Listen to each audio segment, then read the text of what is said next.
History remembers heroes, immortalizing their names in stone and song. Gilles de Rais was born into the highest French nobility in the early 15th century. A baron, lord of vast estates, groomed for greatness.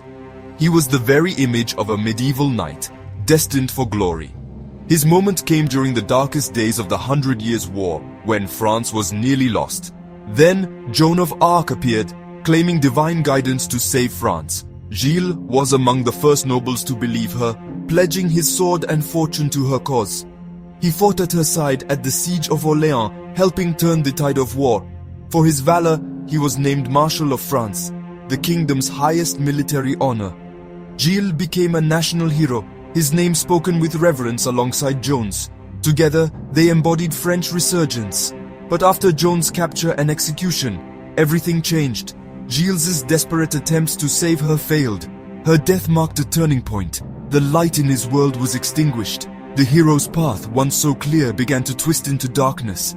The celebrated warrior was about to begin a new, secret war against innocence itself. The partnership of saint and knight became legend, but no one foresaw the darkness gathering within him. Gilles' story was about to become one of history's most chilling transformations. The hero of France was on the brink of becoming its greatest monster. To understand Gilles's fall, you must grasp the scale of his power. He was one of Europe's richest men, inheriting a vast network of castles and estates. His primary seats, Château de Tiffauges and Machecoul, were just jewels in his crown. Gilles commanded armies of retainers and lived in unmatched extravagance.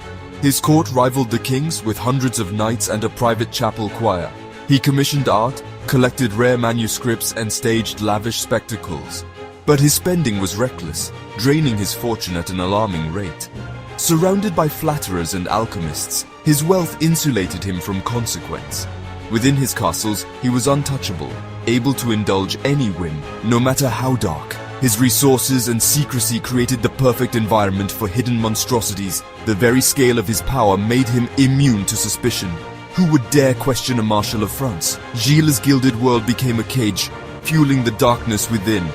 His fortune provided the means and the impunity for his descent into infamy.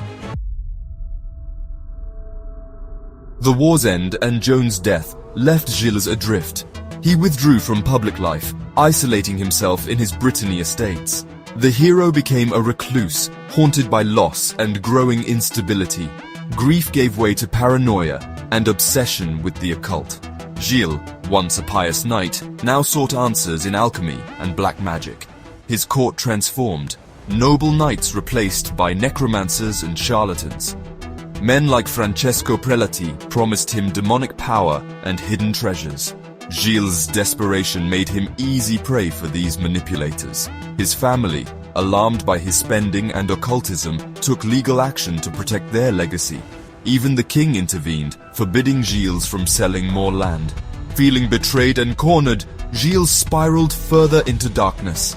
The isolation, financial ruin, and obsession with forbidden arts set the stage for horror. The celebrated hero was now a shadow, consumed by forces he could not control. The darkness was about to become absolute. As Gilles retreated into isolation, a sinister pattern emerged. Children began to disappear near his castles, at first a few, then many. In war-torn France, such tragedies were common, but the frequency grew impossible to ignore. Most victims were boys, last seen near Tiffauges or Machecoul. Rumors spread among peasants of a dark presence in the lord's castle. Fear gripped the countryside, but Gilles' status shielded him from suspicion. Local authorities were intimidated, grieving parents dismissed as superstitious. For years, the disappearances continued, the number of missing children mounting. Gilles' name became linked to the horrors, but no one dared accuse him openly. He became a figure of terror, a boogeyman in his own lands. The wall of silence and fear seemed unbreakable, but arrogance would be his undoing. A single reckless act would finally expose his hidden world. The darkness was about to be dragged into the light. The monster's reign was nearing its end. Gilles' financial ruin fueled his depravity. His obsession with alchemy became a desperate quest for lost fortune. Charlatans like Prelati convinced him that demonic rituals required the most innocent sacrifices. The rituals fused Christian heresy with black magic, demanding children's lives as offerings. Gilles rationalized the murders as part of a grand magical operation. His accomplices enabled his delusions, creating an echo chamber of depravity. The search for gold failed, but the killings continued, now for sadistic pleasure.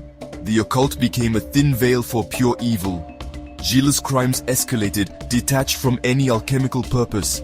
The monster within no longer needed justification. The alchemy produced no gold, only horror. Gilles' descent was complete. The hero was now a creature of darkness.